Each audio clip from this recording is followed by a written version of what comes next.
Well, the Tennessee State Library and Archives is throwing a big birthday bash today to celebrate 226 years of statehood for the volunteer state. News Channel 5's Aaron Cantrell joins us live this morning. So, Aaron, tell us a little more about what's planned. Well, Amy and Ben, you know, there's a lot of history the volunteer state has, and some of it is laid out right here in these pillars here. But the cool thing about today's event is the public, they're going to be able to see a never-before-seen exhibit, all these documents that no one has ever really seen before, but the person who knows all about them is the Tennessee State Librarian Archivist, Chuck Sherrill. Good morning to you. Good morning. And the one that we're going to be discussing this morning is this letter the Cherokee sent to the governor at the time. What does it say? Yes. Well, this is just one of many things we have on display here, but this particular letter is from 1818, which is when the Cherokee were being forced out of part of East Tennessee. As a matter of fact, this letter is to Governor McMinn, and one of the counties that was formed by this forced removal is McMinn County. The letter is from a group of 40 Cherokee chiefs who met together to respond to the actions of the Tennessee government. And they're very politely, but most definitely protesting the fact that there was an earlier treaty guaranteeing the Cherokees use of this land, and that treaty is being revoked, and they're being asked to move to Arkansas.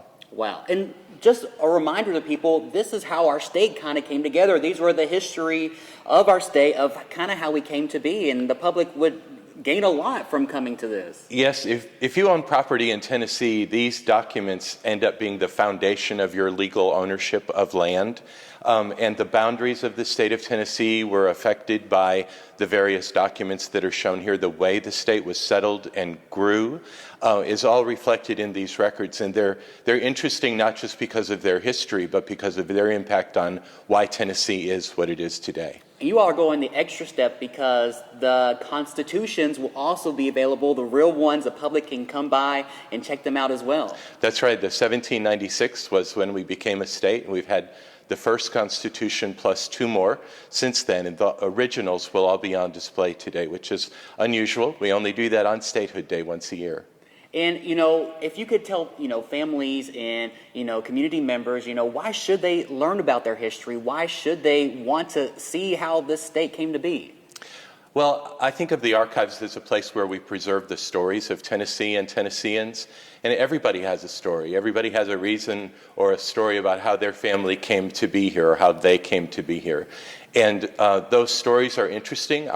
Every individual has an interesting story, and every individual from the past does as well. So all those stories gathered together here make up the real value of what is in the archives. Well, thank you so much for joining me this morning. So the fun kicks off at 8 a.m. You can come in and check out all these documents. 10 a.m. The guided tours actually start, and there's more fun even on Saturday. And we have a lot of information posted over on newschannel5.com.